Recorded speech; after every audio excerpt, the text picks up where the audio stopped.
Hey everyone, welcome to our last launch event of the year. I'm so excited that this is the last event. One, because I have done a lot of these in the past 2 months, but two, I'm excited about this event. I have two of my favorite people in the industry who are going to come on with me, Cynthia Mena from ADI and Tim Albright from AV Nation, and they're going to kind of help me talk about a lot of the things that have happened this year. Because woo, it's been a year, you guys. I'm sure a lot of you agree. So I'm going to just briefly run over the platform. I do this every time, so I'm sure a lot of y'all are power users at this point. But first of all, if you can see me and hear me, yay, good. That's like most of the battle. But if you want to adjust your screen quality at any point, you can do that by hovering over where you see me, going to that gear in the bottom right corner, and you can adjust whatever you would like your stream quality to be. Also, if you double click, it puts it in full screen. If you want to look at that, I'm going to be showing a few graphs. So if you wanted to get a better view of the graphs, you can just double click the live window and it pulls it up in full screen.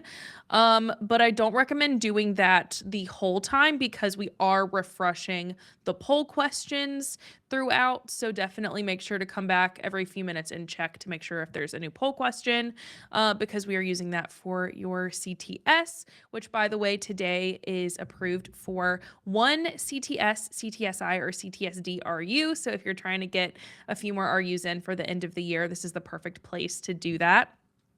I'm going to encourage you to ask us questions today. And to do that, please use the Q&A widget to the right of my head. That is where we are going to be pulling those from and where it's going to be the easiest for me to grab those and ask either Cynthia or Tim, or if it's just a question for all of us. Would love if you guys would put that there. Please continue talking and networking as well. I see a few of you guys participating. So keep doing that. Where are you guys joining from? I see someone who is joining from California. Awesome. Happy holidays. Of course, I'm in our office in Chapel Hill. I'm here solo today. I kicked everybody out. And yeah, down below, you can also just click on Cynthia or Tim or me, and it takes you to our LinkedIn pages. This event is going to be about an hour long, so just so you guys can know how much time this is gonna take you guys. Okay, I'm seeing Long Island, seeing Connecticut, seeing North Carolina. It's cold in North Carolina right now, you guys. Like, it's actually cold. And like, I know my friends in like Denver and other places are like, oh, is it really? Yes, it was 28 here yesterday. So that's quite cold. And I see someone joining from New Zealand. I only know Fahrenheit. I would give that to you guys in Celsius, but I don't know that. So just know that 28 degrees Fahrenheit is quite cold. So no, everyone's making fun of me because it's colder in other places, but this is cold too. This is cold too. All right, I am going to go ahead and bring on Cynthia and Tim to help me start the day. Hi, Cynthia. How are you? Hi, Tim. Good morning, afternoon. Good afternoon. Yes. Okay. So where are you guys joining Wow. from, and how cold is it where you are, Cynthia? I am joining from Detroit, Michigan. Okay. And actually we're in like similar weather right now, stuff which is Okay. crazy to think. It definitely is cold for the Carolinas. So Yes. I was Thank talking to my you. crew down there earlier today and they were telling me it was major Bursky. So hang Yeah. in there. It'll get warmer soon, don't worry. Thank you. Thank you. Tim, is it cold in like a St. Louis area right now? I have nothing to complain about. It is 48 degrees right now. So, Okay. See, everyone is making fun of me in the No comments and way. they're all acting like I'm being so dramatic, and I'm not. yeah, 28 is cold. I don't care how. Right. Yeah. So, thank you. Well, also, thank you guys for being here and kind of wrapping up the end of 2025 with me. Like I said, it's been a year. Like, it's been kind of a wild year. And I know that Tim, we just did an event for AV Week and we were kind of talking about 2025 and what that's looked like. So I'm going to kind of turn the question back on you that you asked me the other day. If you had to describe 2025 in like one sentence from where you sit in the industry, like how would you describe it? Rough. Right. Just flat out rough. I I have learned more about the economic impacts of various things this year than I ever thought I would.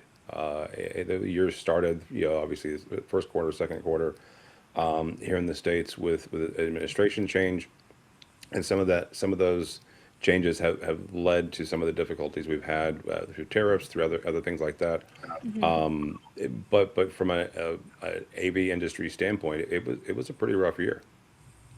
Yeah. Cynthia, same question. How would you describe this past year in like a couple sentences? Well, I mean, Tim certainly didn't mince words, but I like to call it Right. the year of the itises. We had electionitis, we had tariffitis, we had shutdownitis. I think we all felt like COVID and allocationitis were behind us. Right. Certainly, this year was had some headwinds tied to it. I mean, I think there was also some positive things that we saw, as outcomes. But certainly, I would say that there were certainly a lot of challenges that persisted and just a lot of uncertainty, right? That Yeah. breeds discomfort, and unfortunately, that equals impacts to jobs and pushing projects out and so forth, and just things that we unfortunately can't control, and that's a challenge. That's true. It was definitely a year of just like uncertainty in so many areas. And I think that that has kind of made it hard for me to be like, what trends were cool this year? So, because like there's just been so much that has affected our industry, but so much that has affected every industry. Um, so, but in terms of trends, Yeah. is there a particular AV trend that surprised you this past year? Tim? Well, the one trend that surprises me and continues to surprise me, you and I have started going to NAB, National Associated Mm-hmm. Broadcasters, that show. Good Lord, I think we've gone for 2 or 3 years now.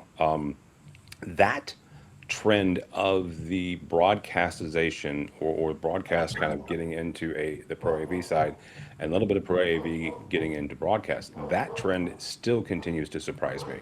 I went to IBC, which is the same type of show in Amsterdam this fall. Same type of thing, right? You've got technology that is being leveraged in broadcast that people are Yep. bringing over into the Pro AV side, and certain Pro AV standards, Pro AV technology that's being taken over to the broadcast side. That is one of the areas that still continues to surprise me. Same, actually. And I saw a ton of broadcast level technology at LDI, Mm. actually, which was really exciting because LDI is kind of like a really fun show. I think it's known as like fun, silly live event, fog machine, spotlights, really cool LEDs. But this year I saw a lot of like, helping to send signals via SMPTE 2110 and taking a lot of those broadcast protocols and being like, this is really helpful for a live event environment because live events are so much more than concerts now. They're oftentimes like a live recording or a live virtual event. So it was really interesting to see like companies like Matrox at LDI for the first time this year. So totally agree. Cynthia, what have you seen kind of in your seat in the industry? Like, what has been a trend this year that has kind of surprised you? Yes, I mean, I think we definitely have seen, to your earlier point, that kind of broadcast lead, if you will, Mm-hmm. into other categories of business. And I think if we take a step back and think about it, I mean, we've seen that broadcast boom kind of seeping into the business for a while. When you think about going back to high school football in Texas, right? I mean, those became broadcast events a decade ago. Yeah. And you're seeing that kind of continuation of that in the corporate world. It's not just for live events team to pull off. I mean, you've got small, mid-size, up to and through obviously enterprise corporations that have broadcast areas that they're using to communicate with clients, with customers, with peers across the globe. So certainly seeing that continue, and I've also seen, which has been kind of cool, that NAB show kind of respark a little bit. Like there's Mm-hmm. some more excitement. It's not just like the kind of traditional like news broadcast that you think of. I mean, there's definitely some, and I agree that a bit of a buzz around it. Also, I think as we look into this past year and going into 2026, a bigger focus on lighting as well as a component of the ProAV space. So how are our integrators dealing with lighting trends and energy efficiency and so forth inside the corporate space, especially. I think they're getting brought into it whether or not they want to be. So I think that's going to be kind of interesting to watch how that continues to grow and get legs, because it's not just about lighting and controlling lighting, it's about fixtures and all these other kind of complex things that go on to it that also bleed into other spaces like design and so forth. Well, and really Absolutely. quickly, Cynthia's right on the lighting side because you are also seeing that in the house of worship space, Yep. as well as in the corporate space, where traditionally that would be an electrician, right? Electrical Yeah. contractor. But because of the theatrical nature of it, because it is a pseudo live event, it's a permanent install for a live event. The folks that are putting in the speakers are a lot of times getting pulled in to help design, help Mhm. install, and help train the staff.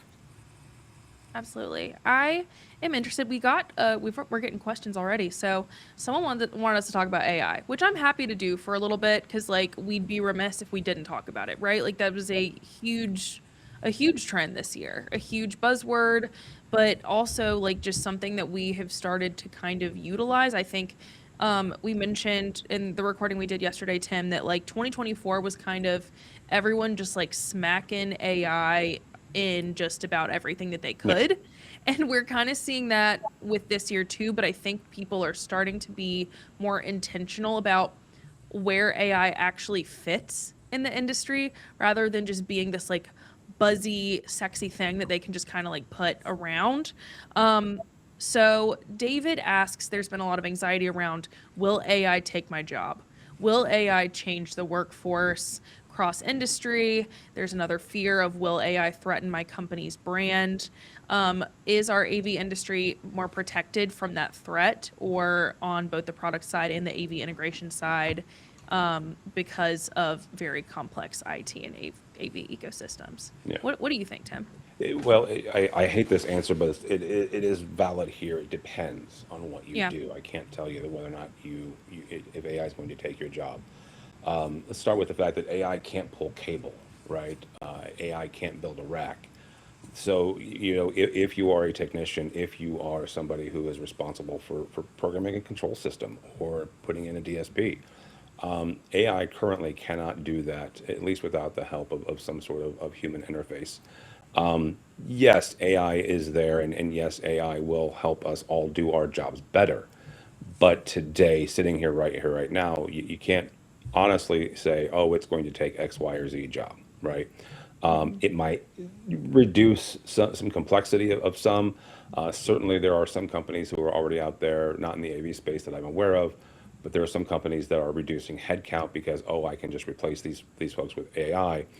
And then once they do that, they realize, oh, wait, no, I can't because, well, I have to have somebody that to do X, Y, or Z or knows how to look for, hallucinations and stuff like that.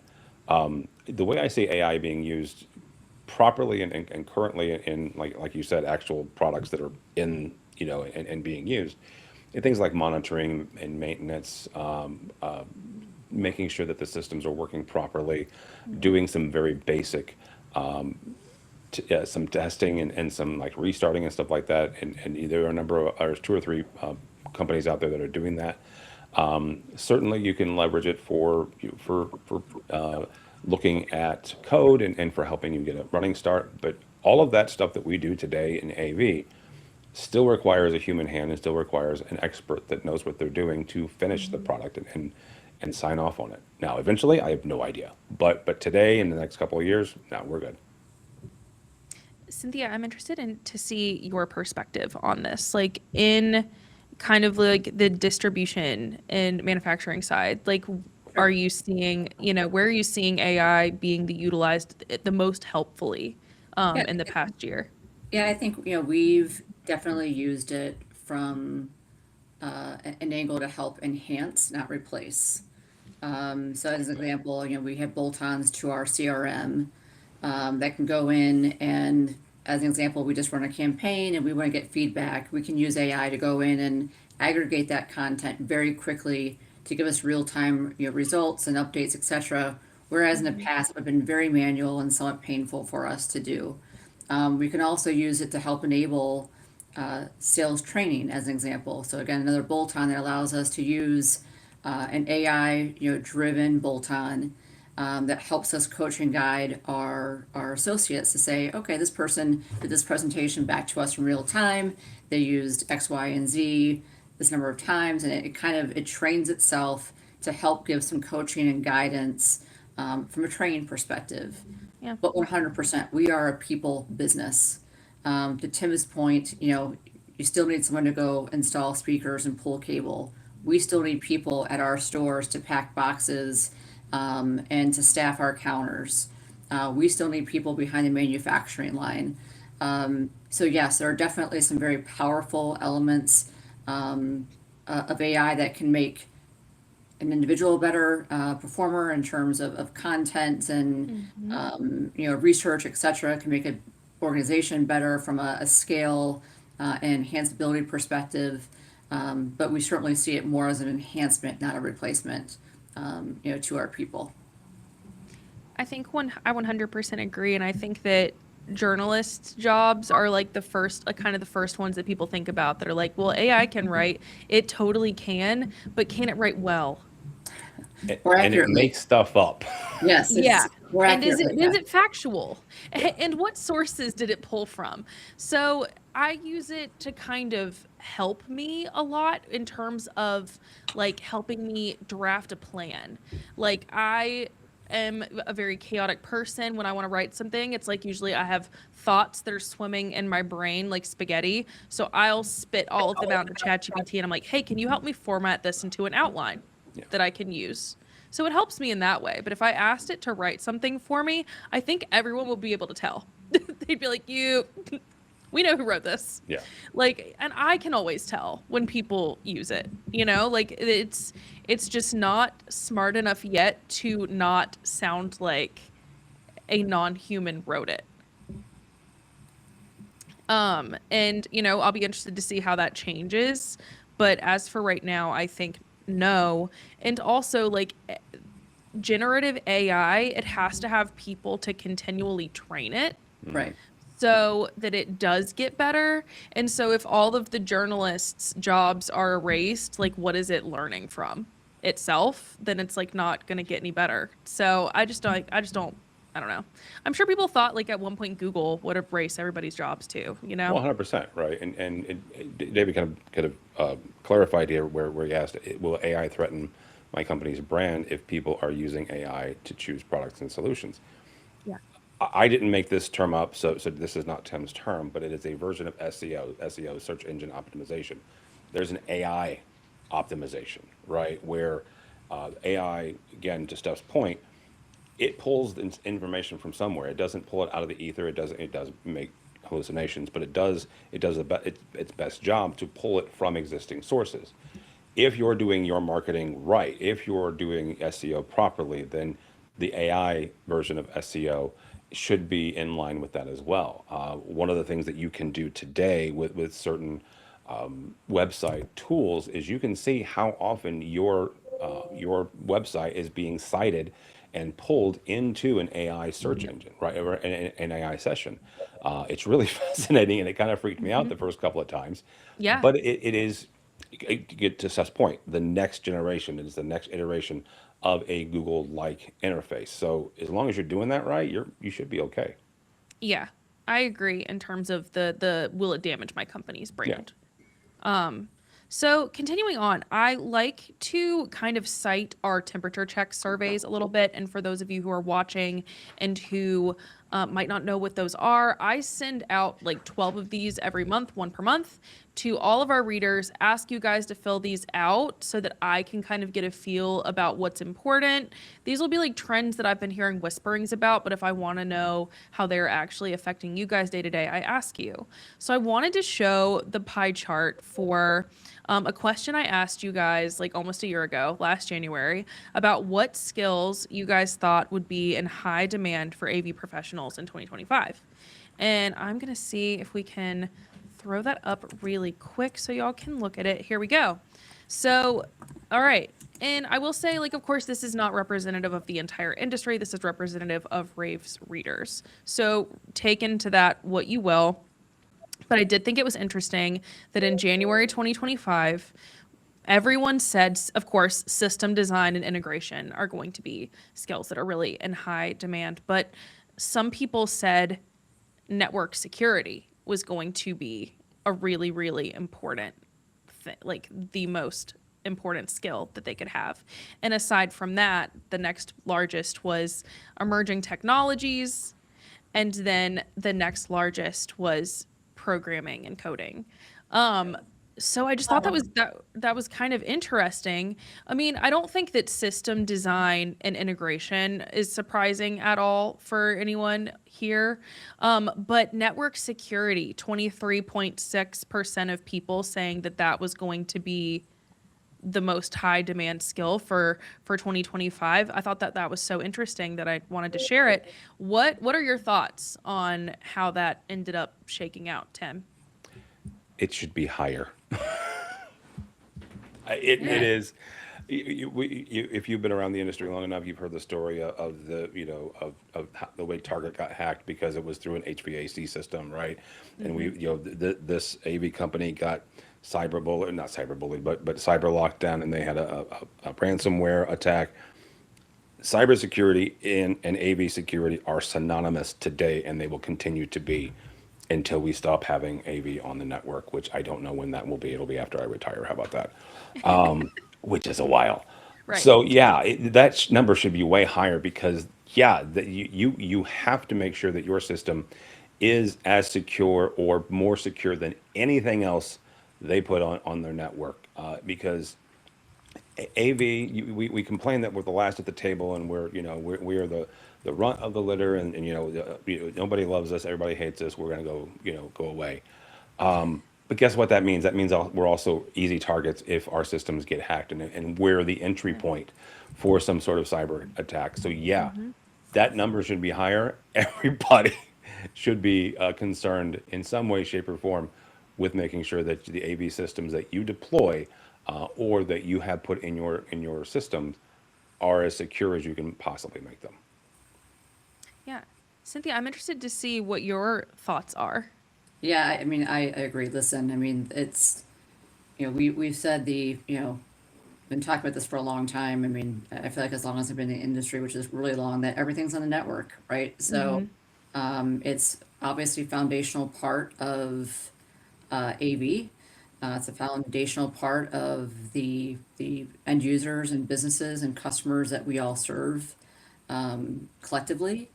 And to Tim's point, there are some pretty easy ways for us to drive a network protection, but b also education from a networking perspective, knowing that our devices, and I think this kind of comes down to who owns what, right, Yep. are sitting on the network. So I think that a finger pointing exercise between us and the IT guy or the security guy or anybody else isn't that productive.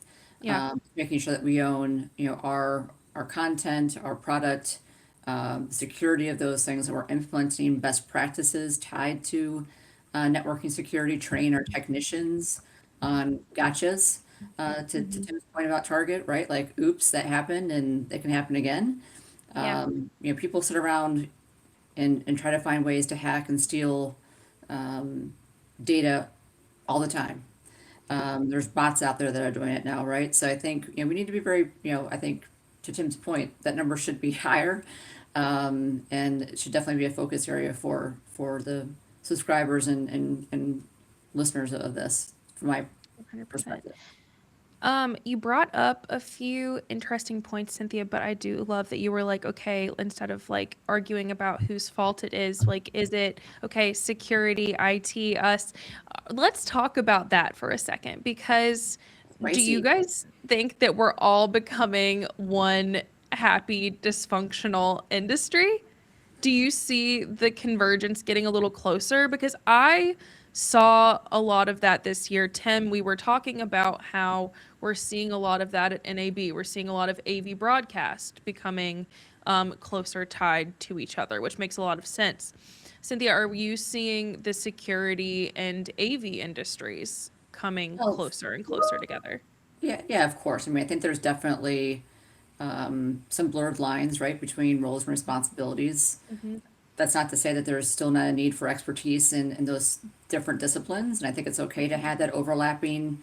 And frankly, it provides an opportunity to challenge and to collaborate and to improve and all that great stuff. But yeah, you're certainly seeing those disciplines, including electrical, etc., get closer together because again, a lot of stuff sits on the network today. But again, the finger pointing exercise of was it IT's fault? Was it my fault? Or whoever's fault it was? Hmm. Like I said, to me isn't productive. It should be something we look at a building as a system. It's not my system. It's not your system. It's part of a collective we, and work toward and make sure that we're doing our best as an AV discipline to protect it, and drive integrity to our installations and execution and monitoring, and so forth. And Tim, what are your thoughts? I know we talked about broadcast, Yep. but are you seeing these converging industries actually really happening? I mean, like we talk about AVIT a lot, and we've kind of like argued about it a lot. Like, and I say we, like meaning the The general we collective of the we, whole yeah. industry.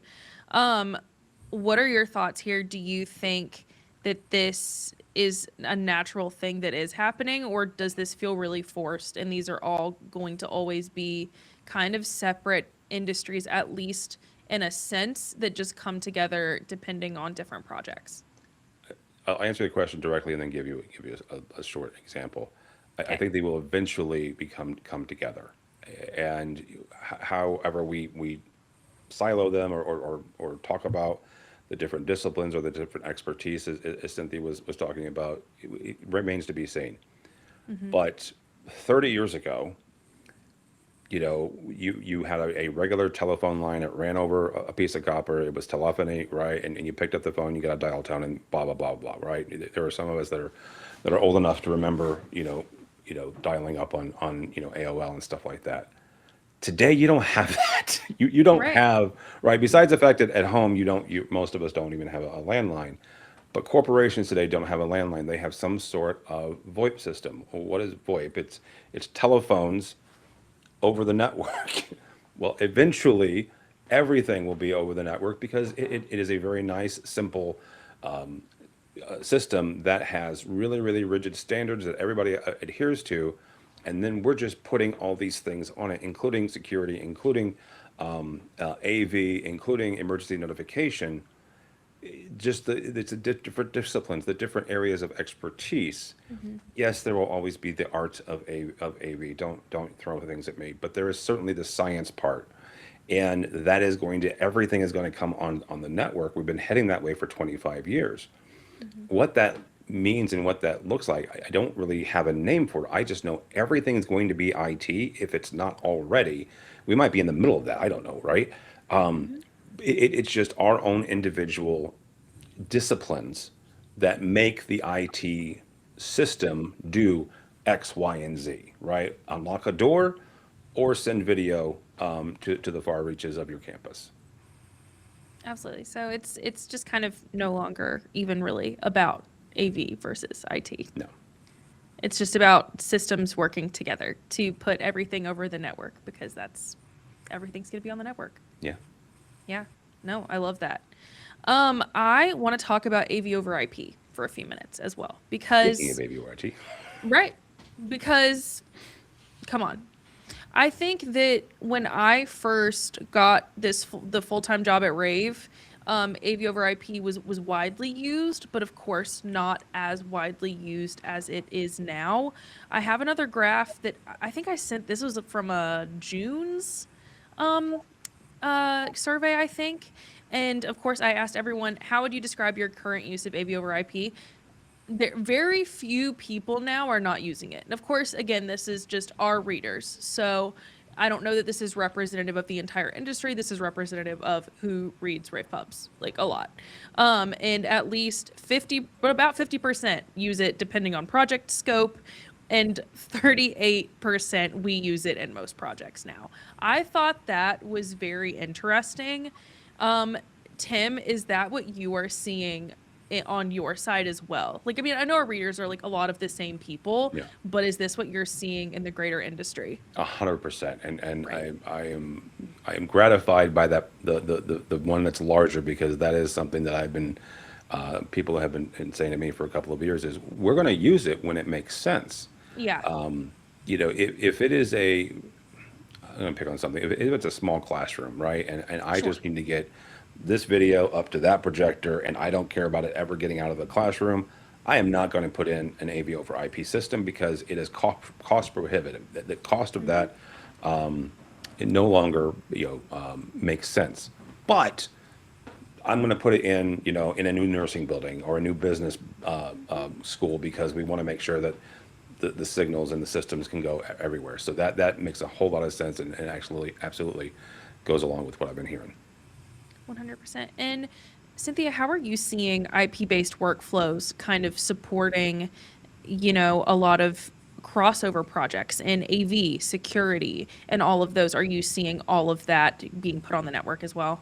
Oh, absolutely. So I think, and to be honest, I was surprised to see that graph, but to, share in Tim's joy, the fact that, the divide between it was more positive actually than I thought it was. 'Cause I think in practice, we are seeing a lot of it. We actually have some manufacturers that, and we saw this like kind of slow adoption, right? And I think back like in my security experience when we went from analog to digital, it Yeah. was a road. It was a journey to take, the industry on, and I sort of feel the same about this. And again, there are a lot of ways where AV over IP rather, um, makes sense. Yeah. Scale, efficiency, etc. I mean, there are cases where it can save money at the end of the install instead of cobbling a bunch of products together. So I think it's knowing when and how to use the technology is really important. From the security side, we've got manufacturers who are, pivoting their business focus to very much AVI over P, AV over. That's a hard thing to say No, it is. multiple It times is. in a row. From a product perspective.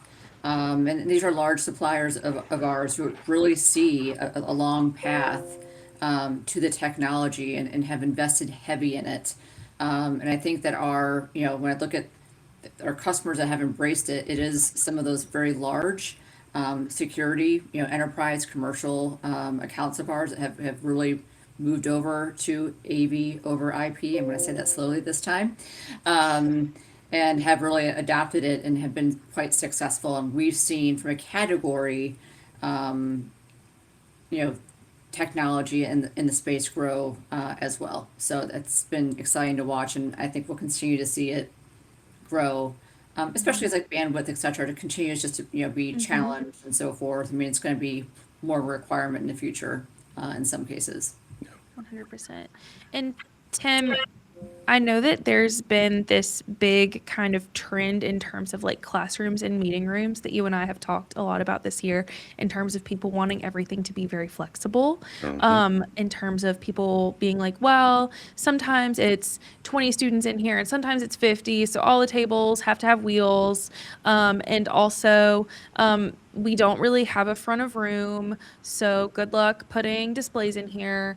And also, the presenter is sometimes in the corner of the room and sometimes in the middle of the room. So, yeah, again, no front of room. And also, the podium needs to be on wheels. So, are you seeing that maybe AV over IP adoption is kind of helping that a little bit because of the flexibility of it? And in terms of a lot of these are also hybrid flexible classrooms. So, also, they need to be able to show the instructor to those students who are joining remotely. Yeah. Those hybrid and those flex rooms, I'm not gonna say that's what AV over IP was built for, but it is certainly one of the benefits. Mm-hmm. And I am not an engineer, and I do not play one on anything. So I just Tim's basic explanation. All of these connections go back to a switch, right? And you've got some sort of control system or some sort of system that says, oh, hey, I detect a signal here, right? Okay, well then I can send that to some places that you'd like me to go. And Mm-hmm. that can be in the room, right? There's the flex part, or it can be Mm-hmm. outside the room. Awesome. Yeah. That's the distribution part. But it is that ability to walk into a space, or for facilities to walk into a space before the class starts and say, this is what this room is today, or this is what this room is for this class period. Okay, let's make it that. The system can then detect that and detect that intention based on what's being connected and say, okay, groovy, here you go, right? Here's your presenter area. And guess what? In 2 hours, Mm-hmm. that presenter area is going from here over here Mm-hmm. pretty simply within a 10-15 minute space. We're going to unplug this connection. We're going to plug it over here. And then the system is like, oh, I see what you're doing now. And then boom, automatically, sends it to wherever you need to go. So yeah. Yeah. Oh, got a great comment in from Matthew, who is talking in networking. He said, also, audio is a part of AV over IP. Dante is so ubiquitous, but we forget that it is AV over IP. That's so true. Yep. We treat it differently, even though it's kind of not. Well, especially today with Dante Video. Yeah. Yeah, Yeah, for sure. Yeah. which is super interesting. I'm interested to see also what is the biggest in terms of just you guys both being in the industry, you guys both being at a lot of the same trade shows I've been at. What are some of the biggest like meeting room trends that you guys have seen walking around like show floors this year? So are you talking about beyond Zoom and Teams, like the tech, like Sure. I those mean, like two? they can be Zoom or Teams. Yeah, I mean, I have made no bones about the fact that I am really interested in MDEP, and I don't mean that Yeah, you are. not necessarily in a good or bad way. I will. Yeah. I am neutral currently on MDEP. I do You're think that is the Switzerland, biggest. MDEP Switzerland. Yeah. Yes. Currently. I could easily change here in a minute. But I am seeing that as something coming down the pipeline for 26. Mm-hmm. But I think it started this year. I That's true. think there was a huge discussion about it at Infocom 25. I think that there is more and more manufacturers jumping on board. We're going to see more and more jump on board in ISE coming in 26. Mm-hmm. So I think that is one of the biggest trends inside the meeting room space. And then they'll throw AI back into this. Then you've also got both, just both platforms. Nearly every video conferencing platform has some sort of meeting room note taker as well as real-time translation. And I think that is going to do nothing more than make the world even smaller and allow us to communicate even better. 100%. Cynthia, anything that surprised you walking kind of the show floors? I mean, I know you did probably you didn't get to walk that much, but if you got to go and like check out what was at Infocom, is there anything that's kind of surprised you in that regard? I definitely got my 10,000 steps in stuff, but did lots of walking and probably not as made as much technical deep dives. But what I will say, I mean, I think the translation piece that, Tim, just the less that we have to do inside of a meeting, right? As, Mm-hmm. note taking, follow up, etc., because it's all there and it's actually probably better summarized than either Tim, myself, nor anyone else could do. So there's always ears, right, inside the space. And gentleman who chimed in about Dante is really kind of spot on. We sometimes forget about the audio side and the importance of that Mm-hmm. from a technology perspective, and we continue to see additional, you know, platforms for and justification tied to enhanced audio solution, network audio solutions, etc. Not just from a ease of use and taking good notes and so forth, but also when you take it down the chain through other applications, whether it's life safety, etc., where it becomes increasingly more important. I would say one of my observations from Infocom and just in talking to manufacturers this year that yes, they're definitely doubling down in things like AI and technology enhancements and so forth, but there's also a bit of a simplification going on as well. I think Oh, did did we lose her? simplification tied to some of these a boom. Oh, Cynthia, I think we lost you for a I second. lose. Oh, my bad. Sorry. Yeah, you're back. You're back. I Would was you say saying like the last so two intelligent. sentences? Yeah. It was so intelligent stuff. I mean, I don't It even know was if the I best thing she said all day. it really I all know. year, frankly. No, but it wasn't good. You were saying good stuff. But would you say if you can remember like your last two sentences? I think Yeah, that I was like think, the only way. one of the things I did observe, as much as we are seeing our partners make enhancements in technology improvements faster, better, clearer, etc., Mm-hmm. there's also simplification taking place at the end user level. I think a few years ago, we were, redoing all these corporate environments and huddle spaces and meeting spaces and all that great stuff, and they're pretty complex. And I think there's definitely been what I'm seeing a simplification in terms.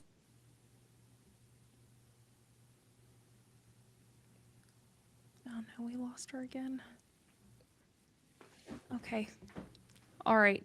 Tim, while we're waiting for her to come back, Yes, ma'am. I want to talk about like a big trend that we haven't covered yet. Oh, okay. Cindy, I think you're back again. Another trend that I think that I haven't talked about yet, but I talked about it in the recording I did with you yesterday, is how AV and building management has really Mm-hmm. started to come together this year. I think that's really interesting. So I wanted to talk a little bit about that because it's another kind of IT, kind of security, kind of AV, kind of architecture, kind of its own thing. Kind of But why? facility. Yeah, kind of facilities. Thank you. And why wouldn't that fall under us? Because we already have so much information about how rooms get used, right? In different buildings. We know when people are using them because we have those handy dandy small room displays on the Mm-hmm. outside. So we know when they're being used. We know how they're being used. We're recording the meetings.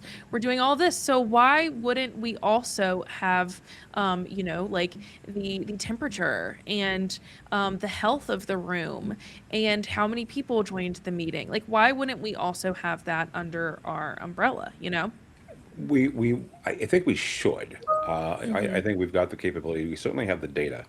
The question is going to be who is the person responsible? Who's the decision maker to Yeah. bring that all under one roof? And I think Right. today that's facilities, right? That is not the CIO, right? That is not the CTO. Mm-hmm. It's not really even the IT director today. Goes back to my original point about everything's going on the network, including this. Eventually, that will be, and eventually, Yeah. the CIO will go, okay, I've got all this data, I've got all this capability. I can control my HVAC, I can control lights, I can control shades, I can control the displays, all these things that this AV system can give me information, not just the wayfinding, but also the scheduling panels. And oh yeah, a lot of these cameras in these conference rooms can tell me how many people are actually in there. Also tell you if you're paying attention. That's a different Yeah. conversation. And then go, okay, I want all this under one roof and in one piece of glass. Yes, Mm-hmm. it is one control panel, it is one area. So yeah, we should be intimately involved in that, and I think eventually we will be. We aren't today, and Mm-hmm. some of that is because we've shown that we're not entirely capable yet of bringing a lot of these systems together. If you've never been involved in controlling an HVAC system with an AV control system, today it's difficult. I'll put it Mm-hmm. that way. It's not perfect, it's not impossible, but it is difficult. And both of them have to figure out a way to talk a similar language together to get information back and forth. And then we can give the customer ultimately what they really want is one area to control the entire facility. Mm-hmm. Absolutely. And I kind of see this as being like this similar problem, but kind of like the opposite of when something goes wrong in terms of cybersecurity. Everybody's like, oh, it's their fault. Oh, it's their fault. And this is kind of being very similar in like whose job is it to take ownership of what's going on within the room, what's Yeah. going on within the building, if it is facilities, but if it is kind of us, like I totally see what you're saying there. I brought this up again in the what we recorded, but I think that Logitech's Spot product was really, really Yep. interesting this year because it's like one of the first manufacturers that was like, yeah, I see this being us. Here's a product that helps us. Stick it on the wall. It tells you all types of things about how that room is being used, and it's really going to help you, and it's not very expensive. Um, Tim, do you see that this kind of product being replicated a lot in 2026? Do you think that that's going to happen? Yep. Oh, Cynthia, you're nodding too.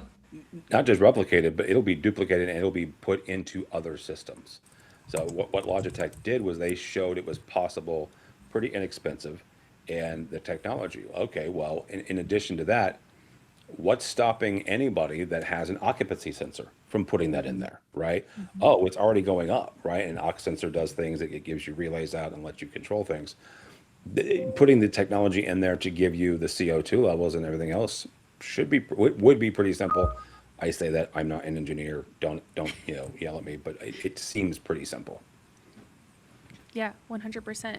Cynthia, you were nodding too. Do you think that we're going to see a lot more of products like this over the next year? Yeah, yeah, of course. And I think, listen, where we have, and I'm sure there's, you know, folks watching this today that are, into very complex control systems that are doing this today, that they have all the data at their fingertips. They know, they know when the lights are on, when they're off, how many people are in, when's in use, when's not in use. I mean, and I think it does, in some cases, we've been doing this for many years. I can Mhm. look back at ISC a few years ago and sitting on a discussion panel and talking about, the kind of the full building, ecosystem and what it's going to take to drive that. And again, yes, there's many disciplines touching that, but certainly a lot of, vehicles to facilitate that. 100%. And I know that I would like for everyone to kind of start thinking about your questions that you would like to ask us. I'm going to open the floor up in a few minutes, so I'm just giving everyone a warning. Go ahead and get your questions in the Q&A, so I have a few minutes to go over them. But in the meantime, I wanted to kind of zoom us back to cybersecurity for a few minutes because I'd be remiss if I didn't just cover that a little bit more. And I have another graph about I think this one's recent. This one's from November when I sent this out to our readers. And I asked them how confident they were if that their organization's AV systems are protected against cybersecurity threats. And 75% of people said we're somewhat confident. 18% of people are very confident, and like 7% not very confident. Which is this what you would have expected that to shake out as, Tim? Right. So Yeah. it's what I expected. I Yeah. think they're crazy though. I think that they are delusional. That is a very large number, and I think that number of people is there are absolutely organizations that are ready and they are somewhat prepared. Right. It is not 70 some odd percent of the industry. No. So yeah, Do I you think would people challenge it. were fibbing a little bit? No, We're I like, yeah, think we're that somewhat confident. here's the thing. You've got there's some psychological thing. How good at you at basketball or whatever. How good at you at poker. I'm Yeah. the best in the world or whatever, right? Yeah. We have a tendency to we are being overconfident in our own abilities. I think that's what that is, and Hmm. I would challenge them, and I would have them ask their customers and their clients how ready they are. Yeah. Cynthia, what are your thoughts here? Because I tend to agree with what Tim was saying is that, everyone thinks it can't happen to them until it does. And Right. we see these huge news stories about these giant corporations being hacked by simply guessing like a silly little password. Um, Was so it a are we Windows password like 1 2 3 4 or something? It was right? something so simplistic. Right. And so then we see like Verizon being hacked. We see all of these giant banks being hacked. And so are we being a little bit too confident? I think, I mean, maybe, right? And I think, listen, you own it up to a point, and then there's other things that kind of take place after the install. It's resetting passwords. It's, who's using it, it's updates, it's all these different things that play into that. Was there a little bit of fibbing potentially? Um, but again, I think if we're being honest, and you go back to the first slide that you flashed, and or Tim and I are both like, it should be a lot more than that, where people should be, Yeah. much more network focused, et cetera, and driving that into more of their business. This is probably one of the other areas that I mean, as an industry, we owe it to ourselves to do a better job of educating, both on, at the time of install, and then kind of long-term kind of maintenance and educating the end users, as well. Because my hope is that the person at that museum I just mentioned, didn't use that passcode, but maybe he did because he was just talking to the guy like, hey, here's your temporary passcode, make sure you change this. Mm-hmm. And maybe that never happened, right? So, Right. there are some very simple things that companies can implement to be proactive, and obviously, very, more technically and in depth, security practices that we can put in place as well. But I think we owe it to ourselves and our customers to educate them. 100%. Yep. And it starts with you. Like, you can't educate your customers if you in your organization are not super secure. So change those passwords, you guys. Change those passwords. Today, right Um, now. yeah, right, like literally right after this. You could change them all. Like that's your New Year's resolution. Um, I think I'm still waiting on anyone's questions, but I have a couple to ask you guys. Um, is there a takeaway from this year or something you learned this year that feels especially important as we are about to enter 2026? I am 100% going to borrow from our conversation yesterday, Steph, and that is the industry is on a better financial footing than what maybe we think it is, or what Okay. may appear based on the Mm-hmm. current economic happenings. And I point to the fact that ABISPL got purchased by another investment firm, and Mm-hmm. the Kinley and the Yorktel merger, again, Yep. investment firms. When people whose job it is to make money, more money out of the money that they have, continue to invest in the industry, Mm-hmm. that tells me something, right? It means Yep. that really smart people say, I can get a return on this in so many years. Okay, well, then that means that, again, people whose job it is to look at the financials, to see down the road a bit, they're confident enough to put their millions of dollars into this industry, expecting it to grow. So Yeah. that right there, regardless of what the economic outlook today looks like, and it does look rough, absolutely. I think it does look rough, and I think it looks rough for another year. Yeah. But I think the long term, I think we're in a really good spot, more so than what it might currently appear. Cynthia, what about you? Yeah, I think tied to that, I mean, resiliency for sure, right? I mean, it's been, as Tim said earlier, and I certainly agree with, I mean, it's been tough in many, many ways, but it's a very resilient industry. Yep.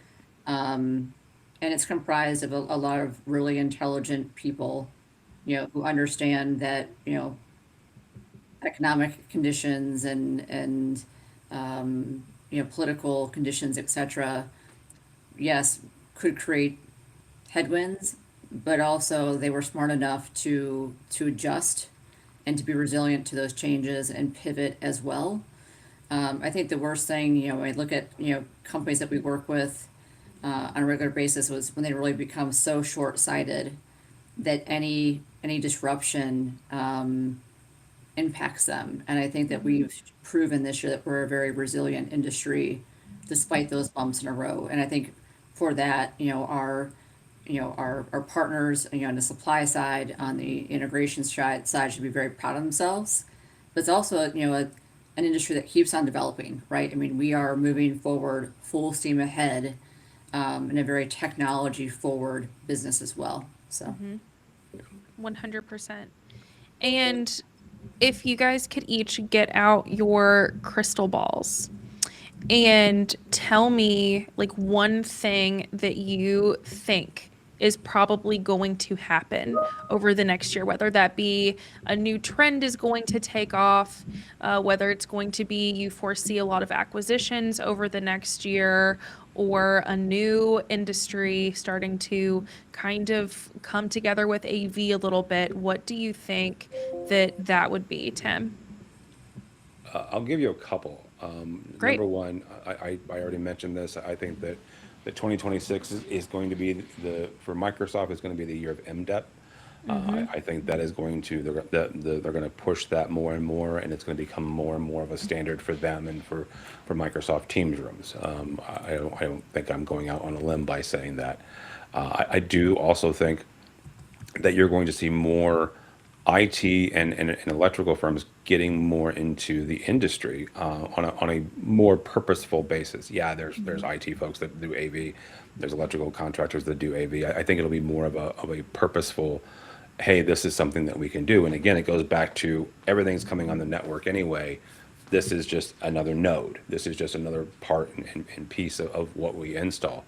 And the final thing is, I think that you're going to see more and more of the importance placed on the IT and the AV manager when it comes to making decisions, but also when it comes to interacting with manufacturers as well as their integration partners, right? These are folks who are responsible for their entire networks and their entire systems. Them just taking an RFP and go, okay, yeah, that one looks good or that one's the cheapest.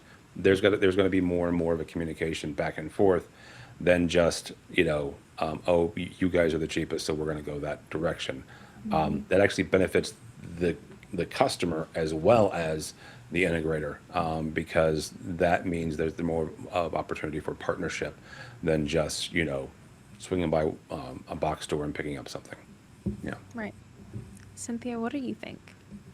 Um, yes, to what everything Tim just said, he's much more intelligent than I am, of course. But I would also say, I think, to your question earlier, I think we'll continue to see M&A activity across, both on the supplier and integration side. That will continue to be a big, and I don't see that slowing down for the next couple of years, to be fair. I hope, although my confidence in this is kind of 50-50, we continue to see a lack of young talent coming into the industry. And I still look to, the feedback that I get from our partners day in, day out, which is just lack of talent pool, lack of labor.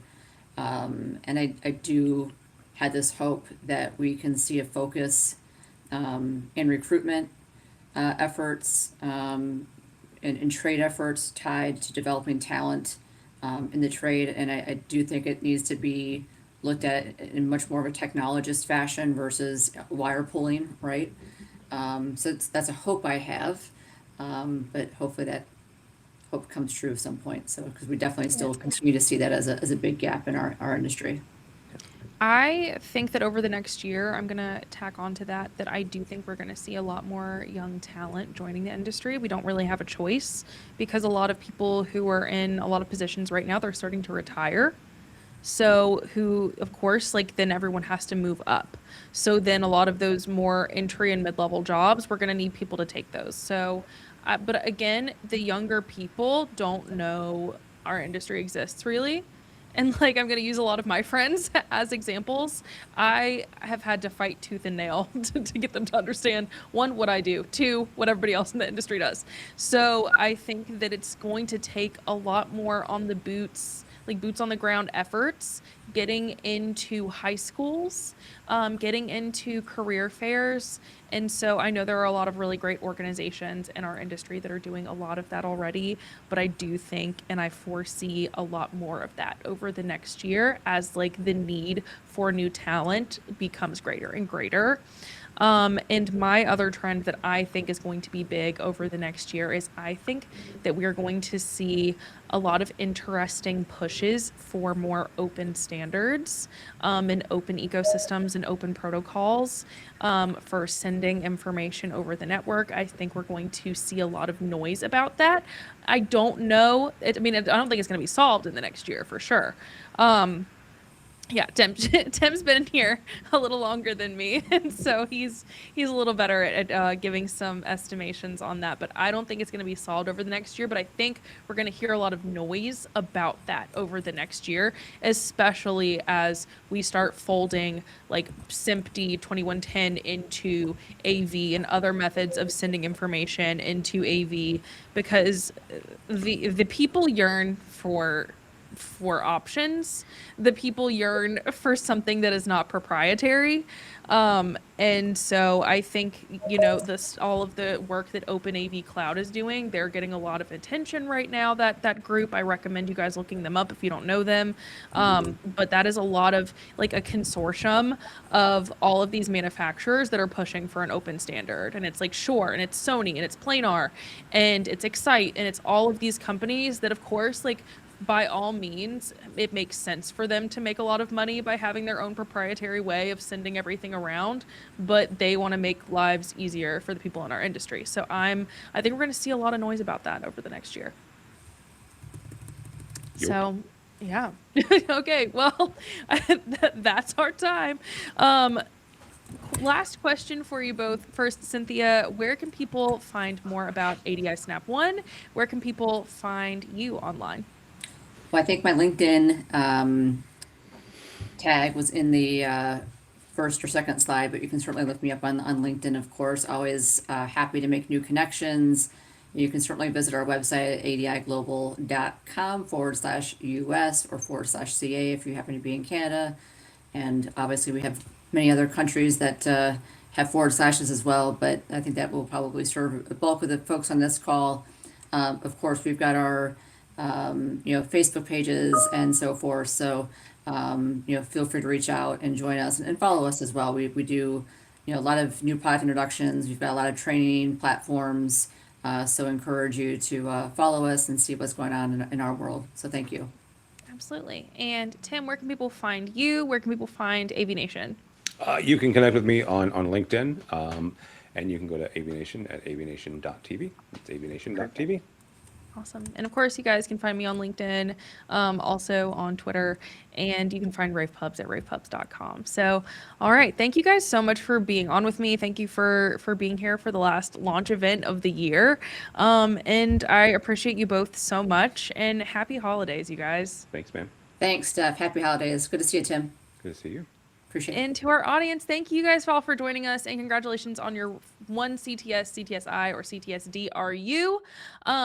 We will be sending that to you in 10 business days, or within 10 business days, probably before then. And it will be from cts@rAVeagency.com to the email that you used to register for this event for. So, of course, if you have questions about any of that, contact me at steph@rAVeagency.com. That is our show, everyone. Happy holidays. Adios.